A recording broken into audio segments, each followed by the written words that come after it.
budgets. Districts who are far smaller than us laying off 30 staff folks in a given year. And so when we're looking at 30 staff folks in a school district of 2,000 students, and we have the possibility of saying to folks we have no cuts on the horizon, and the possibility in some areas of actually increasing some budget lines, that's not just remarkable, that's astounding in this economic climate. And so the question really becomes, how are we going to continue to be accountable to ourselves and to our students to make sure that we provide those efficiencies you're talking about, and make sure teachers have the support that they need. That's right. And minimize our tax implications for working class families like myself. But if we do, the need for excellence, we have to back it up, and I want to make sure. Working class. I work with my hands. I'm still looking forward to this budget. And again, these are proposed numbers that have been brought forth to the board. And again, we vote on a dollar amount, and that dollar amount right now equates to a projected 2.4 tax levy increase, but in August, in all likelihood, be less than that. But Margaret, when you have to go, you've already gone to the state and said, okay, we're at 3.11. Yes. And we've done that process. There was a date that you had to do that March by. 1st. March 1st. Right. And Interesting.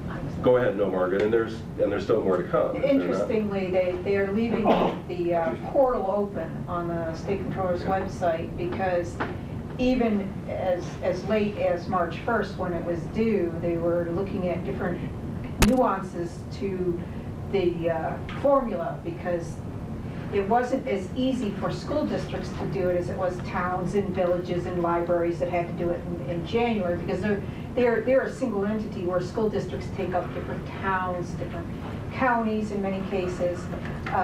So I attended a workshop on the 29th of February, thinking I was going to get the latest information, and they said, here it is, this is what we have today, but the frequently asked questions, which is what you usually use as your Bible to say, okay, hadn't been produced and still hasn't now, 13 days later.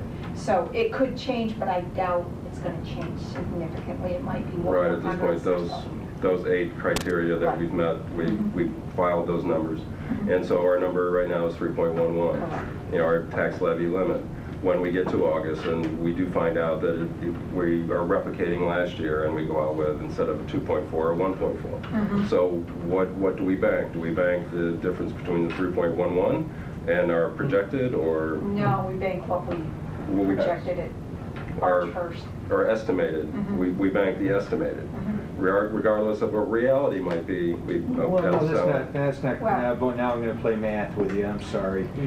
The levy's still going to go up 2.4, meaning the amount of money collected from the totality of the taxpayers will go up 2.4.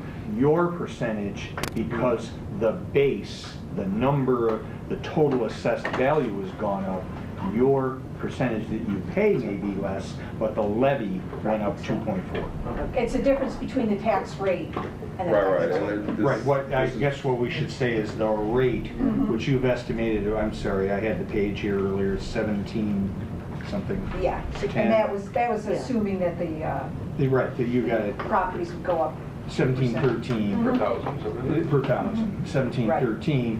What would happen would be, assuming the assessed base is a little higher, it might be 1705. Right, We're and gonna we pay set less. our tax, I should be clear, we set our tax rate in August. We have an estimated tax levy Right. as a part of information that comes out of the budget. Correct. And for Yep. the tax levy limit, they're using that estimated tax levy amount that we come out with based on our dollar amount, and that's what we can bank possibly. But again, if we bank it going in the future, okay, now we can raise, our tax levy next year by 4%. We still have to have that conversation about, well, we're not really comfortable going to the voters with a 4% tax levy limit. So that may not be something very useful in the future, but again, we have to look at our community and what kind of tax burden we want to impose, or we'll ask them to accept, ask them to vote on. Right, and the maximum that bank can be is 1.5%, so they didn't cap that. Just trying to get info out there, Margaret. All right. Okay.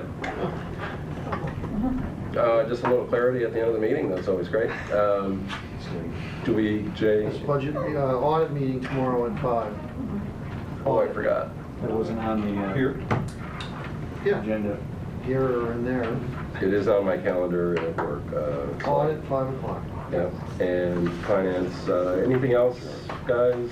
We talked about policy today, we talked, and I will do a reprise in a second. Standing out, are we done with budget? I think we're done. So we're done. Anything anybody else has about committees? 2 budgets. So we did 2 budgets tonight, we're always happy to wrap that all up. So we're done with committee reports, yes, and reprise, anyone? Andrew, go ahead. Just going back to what Dr. Brown said earlier about the spring sports conference, that we're moving towards a more excellence in education for athletes, something like that. Just to say, the Catskill Boat Club varsity squad, which is not actually affiliated with ICSD, but we pull a lot of students from the high school ACS, and we're starting a modified program to pull from the elementary schools. But we recently got from New York State the Scholar Athlete Team Award, which means that each participant has a 90 cumulative GPA or higher. And we're one of about 20 schools in the state that got that. Great. Very good. And thank you, Stan.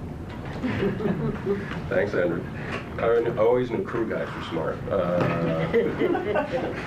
Cross-country crew, it's all that exercise, but go ahead, Sue. I just wanted to bring to your attention that the American Federation of Teachers, the national magazine, has a little feature on our Marty Kaminsky Go program and the use of retirees, and I gave a Xerox copy to Dr. Brown, but it highlights Denise Lee and her, I think it's her husband, and other retirees who, for a very small stipend, go to schools, adopt a student and follow them not just for a couple of weeks, but a few years until they get out of elementary. It's expanding into the middle school.